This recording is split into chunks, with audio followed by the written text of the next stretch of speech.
Ketika hidup disia-siakan, kayaknya nggak diperhatikan waktunya. Tapi ketika mati baru nangis.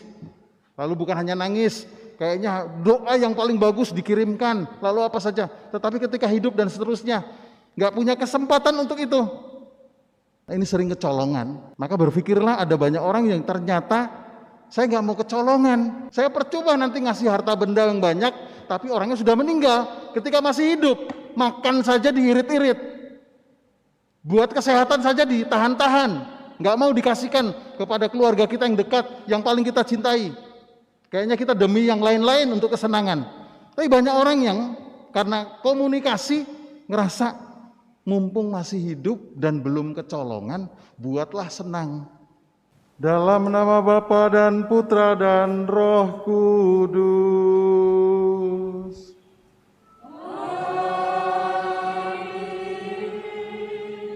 Kasih karunia dan damai sejahtera dari Allah Bapa dan dari Tuhan kita Yesus Kristus bersamamu. Dan bersama rohmu.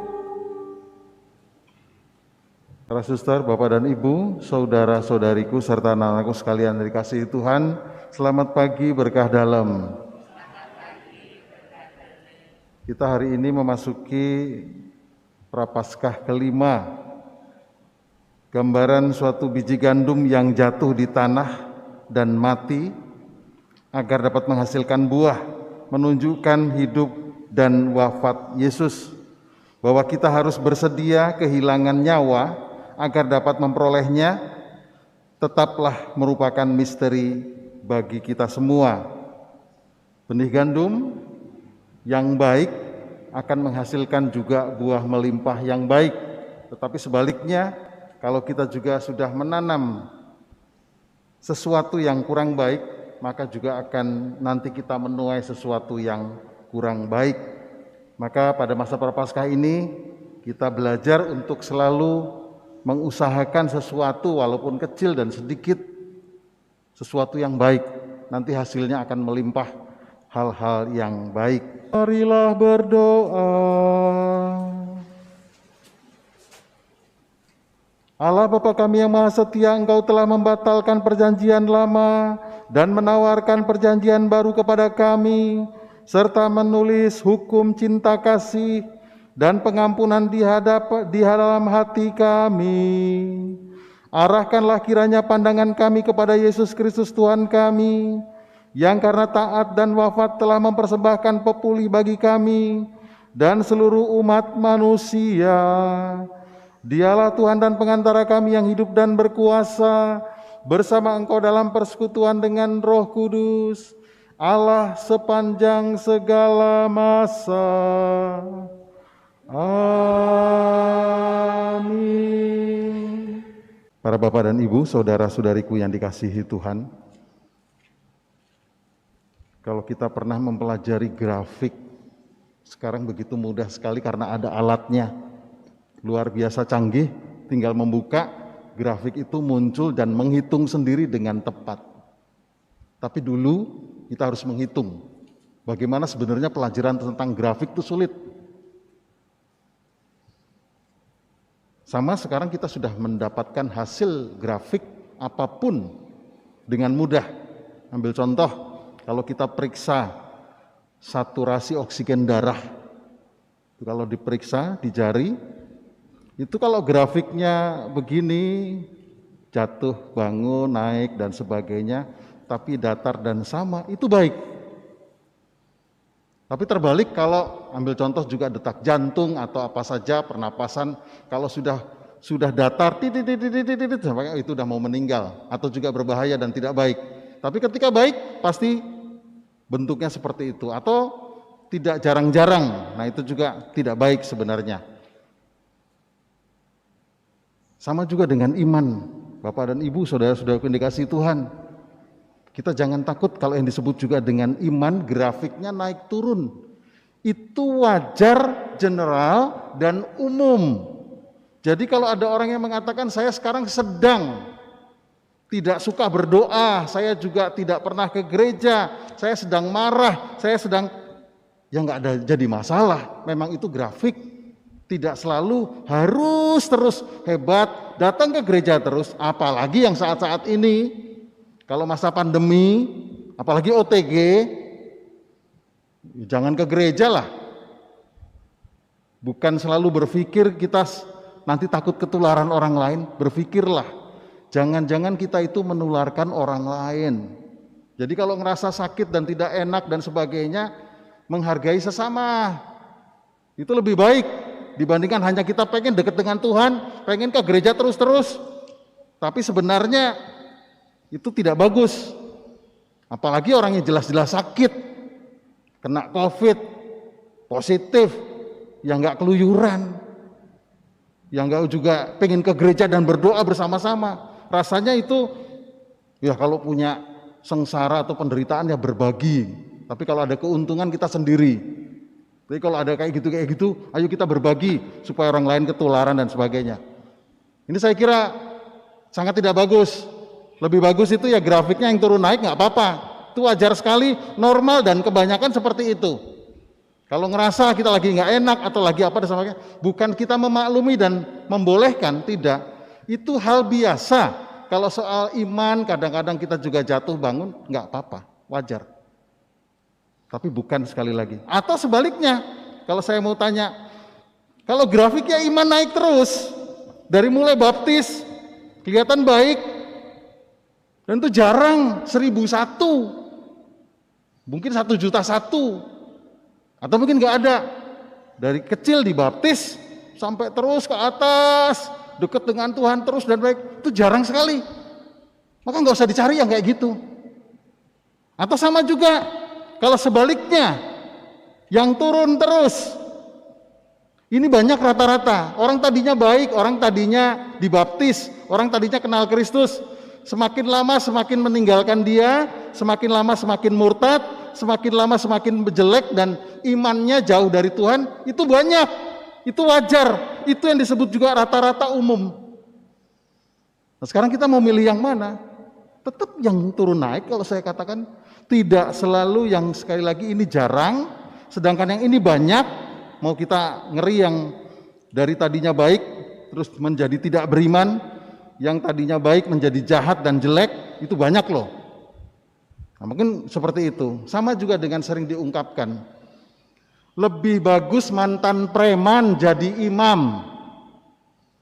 Jadi kita jangan menghakimi yang di belakang. Lebih bagus jadi mantan preman jadi imam. Jangan sebaliknya. Nah, ini juga jarang yang harus dicari. Ambil contoh, nah, kalau preman itu apa ya? Kalau orang nyebut di sini yang kasarnya itu apa? Bajingan.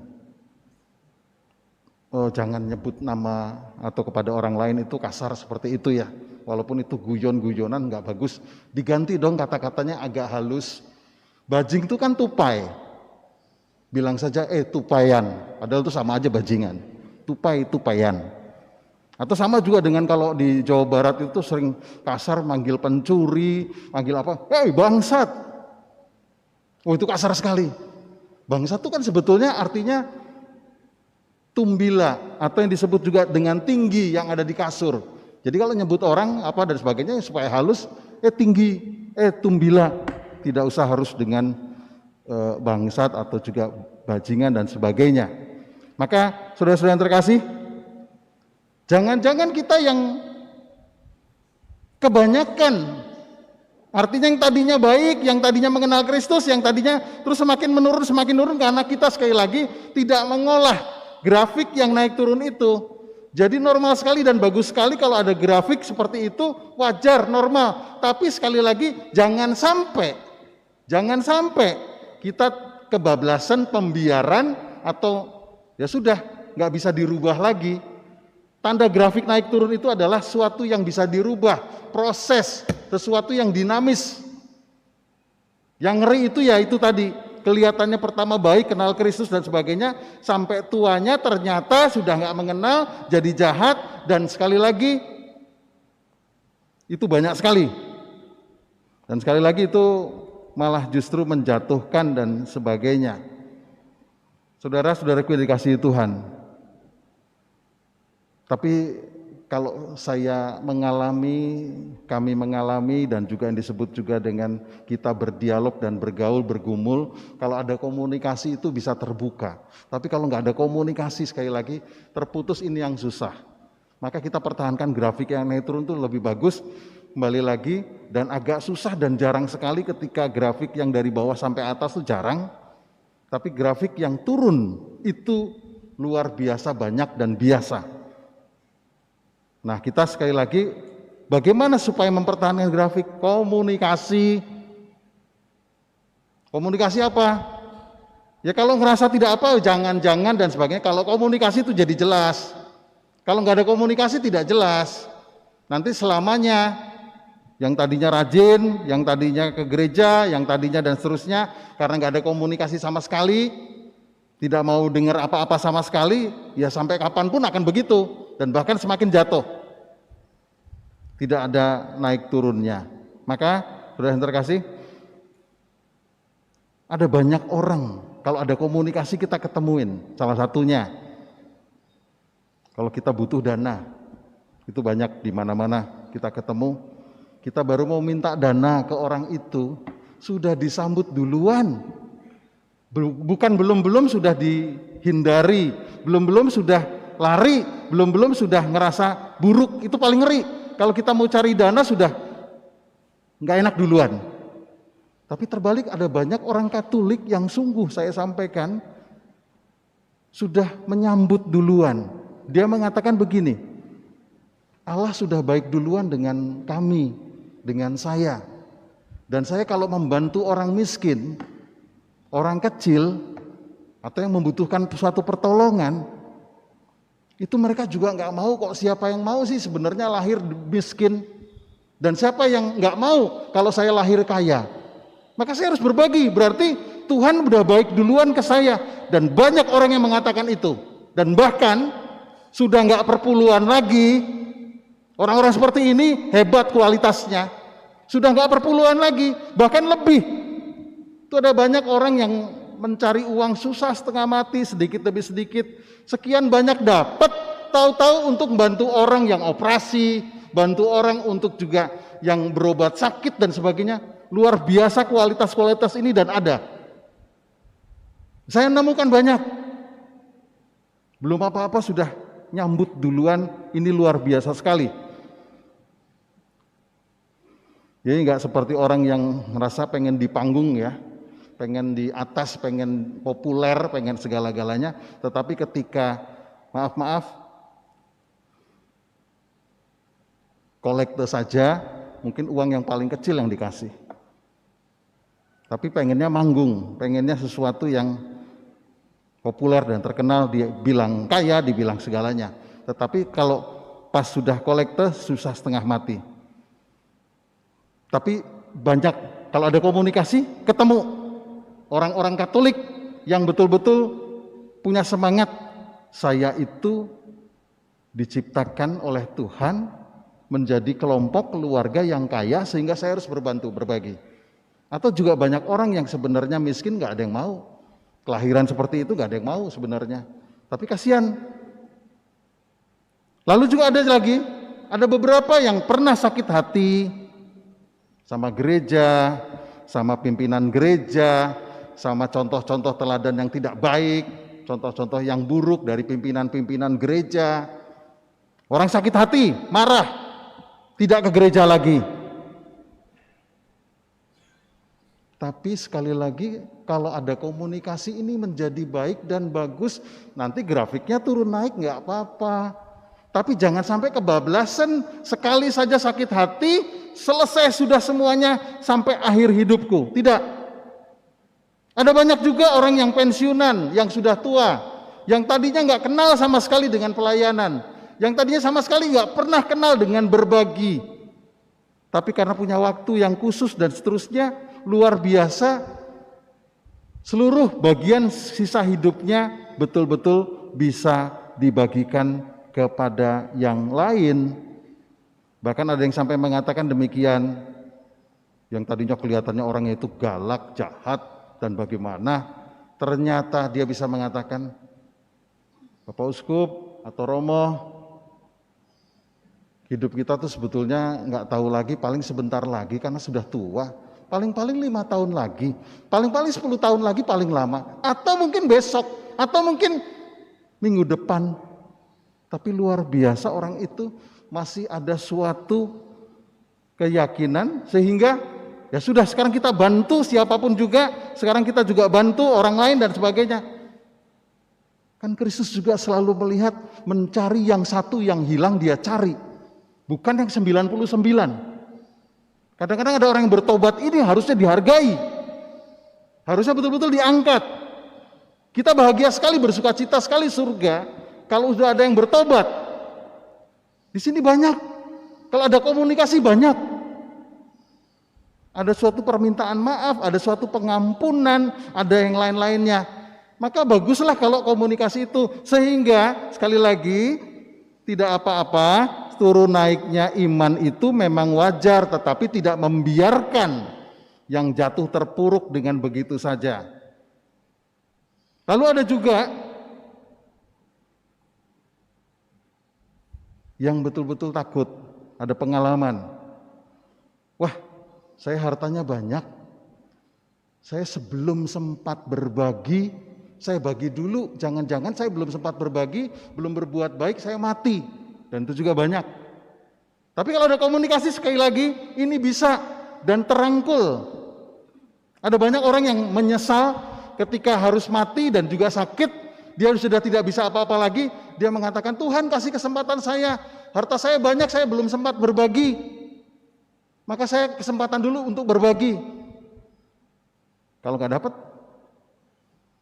itu ternyata juga ada orang yang seperti itu. Dan juga termasuk yang bertobat, seperti yang disalib Dimas dan Gestas, tapi dia dapat kesempatan, walaupun berbuat jahat seluruh hidupnya, terakhir dia percaya sama Tuhan Yesus, lalu dia minta ampun, dan kesempatan itu digunakan dengan sebaik-baiknya. Kita orang Katolik seperti itu saja, nggak usah yang hebat-hebat, suci-suci dan sebagainya. Seperti itu saja, punya kesempatan selalu untuk bertobat dan mohon ampun. Dan ada banyak orang yang juga merasakan ini. Ada banyak juga yang sebetulnya berbuat baik itu, tadi kalau sedikit demi sedikit, sedikit demi sedikit, jangan menumpuk benih yang buruk. Kelihatannya sedikit berbohong, sedikit tidak jujur, sedikit berdosa. Lama-lama numpuk dan kita nggak bisa menghilangkan itu, kecuali dengan Kristus. Maka kesempatan waktu yang ada itulah yang sebenarnya kalau ada komunikasi kita bisa ketemu dan baik. Komunikasi termasuk, ambil contoh pengakuan dosa, ambil contoh komunikasi itu adalah ke gereja, ambil contoh komunikasi itu juga bacaan rohani, ambil contoh komunikasi itu juga salah satunya adalah membaca kitab suci, atau mungkin bertemu dengan orang-orang yang memang baik. Lalu yang terakhir juga ada disebut dengan kita kepada nenek kita, ibu kita, saudara kita, kayaknya, atau orang yang paling dicintai, istri dan suami, anak-anak dan seterusnya. Ketika hidup disia-siakan, kayaknya nggak diperhatikan waktunya. Tapi ketika mati baru nangis. Lalu bukan hanya nangis, kayaknya doa yang paling bagus dikirimkan, lalu apa saja. Tetapi ketika hidup dan seterusnya, nggak punya kesempatan untuk itu. Nah, ini sering kecolongan. Maka berpikirlah, ada banyak orang yang ternyata saya nggak mau kecolongan. Saya percuma nanti ngasih harta benda yang banyak, tapi orangnya sudah meninggal. Ketika masih hidup, makan saja diirit-irit, buat kesehatan saja ditahan-tahan, nggak mau dikasihkan kepada keluarga kita yang dekat, yang paling kita cintai. Kayaknya kita demi yang lain-lain untuk kesenangan. Tapi banyak orang yang karena komunikasi ngerasa mumpung masih hidup dan belum kecolongan, buatlah senang, buatlah bahagia orang-orang yang dekat dengan kita. Dan ini banyak terjadi juga, tapi banyak juga yang kecolongan. Maka kita berbaiklah untuk itu dan juga memberi kesempatan dan sebagainya. Inilah kualitas hidup, inilah yang Injil kita nyatakan di sini. Apa yang didapat benih dari Tuhan, baik itu hidup, nyawa, dan seluruh gaya kehidupan kita, Itu benih, buatlah kualitas itu. Istilahnya beri bobot rohani. Ini yang luar biasa, kita sudah diberi oleh Tuhan lebih dahulu, benih-benih yang baik itu. Mari kita kembangkan, jadi kualitas hidup, kualitas nyawa, kualitas kita mengikuti Kristus dengan salib, nggak main-main. Jadi tidak ditentukan oleh waktu, umur, tidak ditentukan oleh banyaknya, tidak ditentukan oleh populer, tidak populer, atau juga tampak dan sebagainya. Jadi buatlah sesuatu hal yang seperti Santo Yosef lakukan. Senyap, tetapi kesetiaan dan ketaatan kepada Allah, kesetiaan pada keluarga dan ketaatan kepada Allah sungguh luar biasa. Santo Yosef itu nggak pernah dibangga-banggakan, diangkat-angkat, bahkan selalu dicurigai, tetapi dia melakukan sesuatu yang luar biasa positif demi kerajaan Allah, demi Tuhan Yesus untuk menyelamatkan umat manusia. Dia tetap mempertahankan itu semua. Luar biasa yang kemarin kita rayakan Santo Yosef itu. Begitu, itu kualitas. Kita seperti itu. Nggak usah yang lain-lain harus dengan apa dan sebagainya. Kita dikasih umur panjang pun, dikasih waktu yang lama pun, dikasih rezeki yang banyak pun, belum tentu bisa untuk itu. Tapi kualitas benih yang kita dapat dari Allah. Maka di sini digarisbawahi tentang yang sayang nyawa dengan yang bagaimana dan seterusnya dalam Injil. Nyawa itu adalah kasih kehidupan tertinggi yang diberikan Allah. Jadi kita yang diberikan sudah ada nyawanya, ini tertinggi loh, hidup. Jadi berbeda sekali kalau kita menggarisbawahi antara martir dengan pendapat orang lain lagi yang disebut dengan sebenarnya hampir sama, syahada atau orangnya suhada. Orang-orang yang sudah meninggal itu mati syahid dan sebagainya. Hanya ada perbedaan, penekanan. Kalau di kita yang namanya martir, martir adalah sekali lagi isinya memang mati, tetapi tidak membunuh, tidak berperang, tapi terbunuh demi kasih dan damai. Orang menyerahkan nyawa demi pelayanan pada orang lain, orang menyerahkan nyawa demi kebaikan orang lain, orang menyerahkan nyawa demi menjaga orang lain, memberi kedamaian dan kasih. Di kita martir itu. Jadi gak ada ayo kita perang dan bunuh orang. Apalagi sekali lagi kita terbunuh karena membela kebenaran itu. Lalu martir juga dengan ciri khasnya. Bukan untuk golongan tertentu, bukan untuk agama, bukan untuk keluarga, bukan juga untuk balas dendam, tapi betul-betul mencintai kehidupan yang dari Allah. Orang lain punya hak hidup yang juga dari Allah. Bukan kita sendiri yang diberi hidup oleh Allah, saya boleh mematikan, dan itu adalah kehidupan berasal dari Allah. Kita nggak boleh punya hak untuk mematikan orang lain. Hukuman mati, bahkan sekali lagi sama dengan yang disampaikan Paus. Penjara seumur hidup pun nggak manusiawi itu. Orang tidak diberi kebebasan sama sekali. Bagaimana caranya sebetulnya? Penjara seumur hidup dengan juga hukuman mati ditolak oleh Gereja Katolik. Ini kualitas yang disebut juga dengan nyawa itu, benih yang sangat berharga yang harus dikembangkan menjadi suatu kualitas kehidupan atau persembahan kepada Allah lewat sesama kita. Lalu juga sama dengan yang disebut dengan martir. Martir itu adalah sekali lagi tadi saya bilang kualitas-kualitas hidup yang kita dapat atau nyawa yang kita dapat dari Allah dengan gratis itu harus kita persembahkan kepada Allah lagi lewat sesama. Jadi nggak ada saya membunuh orang, menyakiti sesama, menghancurkan sesama demi kemuliaan Allah, nggak bisa. Allah nolak itu nggak benar itu. Jadi membunuh atas nama Allah itu nggak ada, apalagi atas nama agama. Kualitas nyawa, kualitas hidup, kualitas sesuatu, keimanan. Kristus membuat seperti ini loh. Luar biasa sekali. Kristus berbuat seperti ini. Kita harus mengikuti seperti Kristus, jangan ikuti seperti yang lain. Saudara-saudaraku yang dikasihi Tuhan, kita sebenarnya nggak usah terlalu banyak mendapatkan rahmat Allah yang luar biasa, karena Allah sendiri sudah memberikan rahmatnya sepenuh-penuhnya, total. Kita sebutkan saja rahmat terbesar, rahmat terbaik, rahmat termulia, teragung, dan rahmat terindah. Hanya 4 saja. Rahmat terbesar itu apa? Kesempatan kita diberi hidup, diberi nyawa. Berarti nantinya akan mendapatkan surga, kehidupan yang lebih panjang lagi. Banyak orang yang belum punya kesempatan hidup, belum punya nyawa banyak, bahkan nggak mau. Jadi jangan sampai kalau orang sudah lahir, bersyukurlah, keadaan apapun disyukurilah. Jangan sampai bilang, kembalikan aku ke rahim ibuku.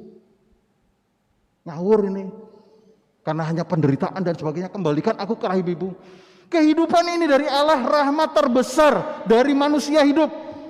Kesempatan hidup, punya nyawa, benih yang bagus yang harus dikualitaskan, bermutu dan lebih baik. Yang kedua, rahmat terbaik atau disebut dengan cinta. Ini ketika saat apa? Oh ya, terbesar tadi ketika baptis. Maka kita sudah dapat sesuatu kehidupan nyawa, baptislah, kenalkan Kristus.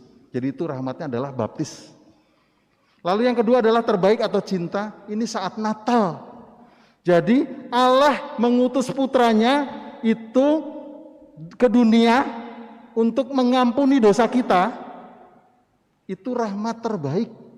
Kalau kita mengikuti Kristus, ikut dapat rahmat terbaik ini, karena dosa kita diampuni. Ini rahmat terbaik. Allah mengutus putranya ke dunia untuk menyelamatkan, untuk mengampuni, menghapus dosa umat manusia.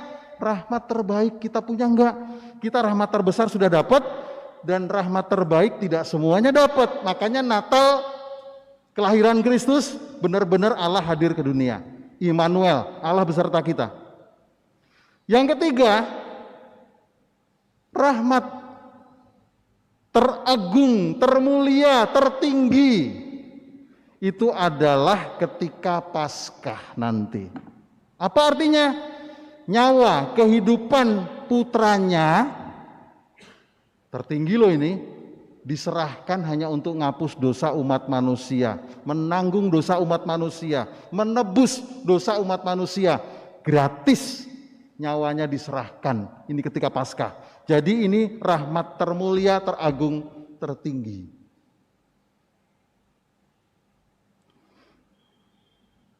Yang keempat, rahmat terindah. Saat kapan? Ketika Kristus bangkit dan Kristus naik ke surga. Surga dan keselamatan disediakan oleh Tuhan. Ini rahmat yang sungguh-sungguh terindah yang kita dapat melalui Kristus. Maka saudara-saudara yang terkasih, sebetulnya di sini Injil mau mengajak. Apalagi tadi di bacaan kedua, kalau tidak salah ada sampaikan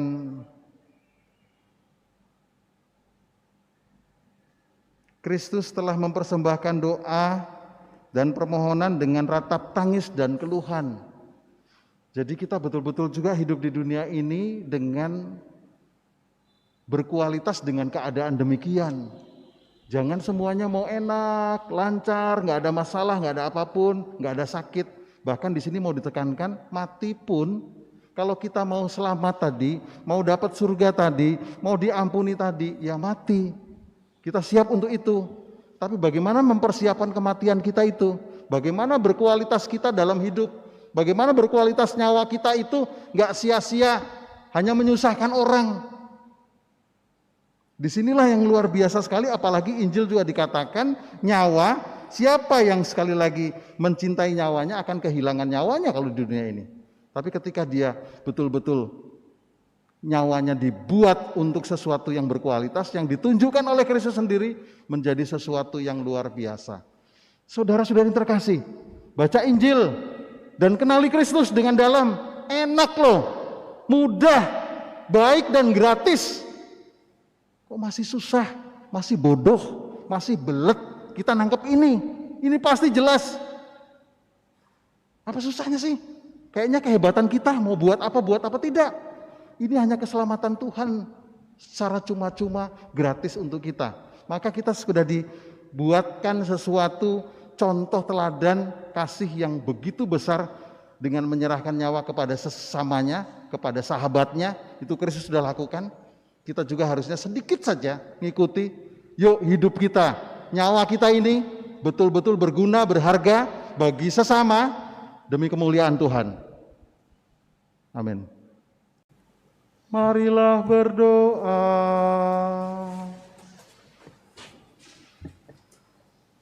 Allah Bapa kami sumber kehidupan sejati, anugerahilah kami daya hidup putra-Mu yang bagaikan biji gandum jatuh ke tanah dan mati, untuk menjadikan bumi kami tempat kedamaian, di mana kesepian berbalik menjadi keramaian, di mana orang berani mempertaruhkan hidup demi kebahagiaan sesama, di mana salib menjadi pedoman hidup kami. Demi Kristus Tuhan dan pengantara kami yang hidup dan bertahta bersama Engkau dalam persekutuan dengan Roh Kudus, Allah sepanjang segala masa. Amin. Kita siapkan hati dan diri kita untuk mohon berkat dari Tuhan. Tuhan bersamamu.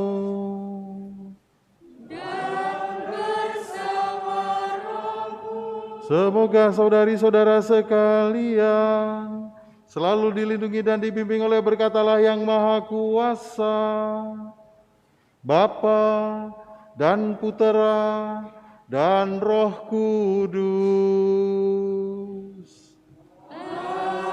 Amin. Saudari-saudara sekalian, perayaan Ekaristi sudah selesai. Marilah pergi kita diutus.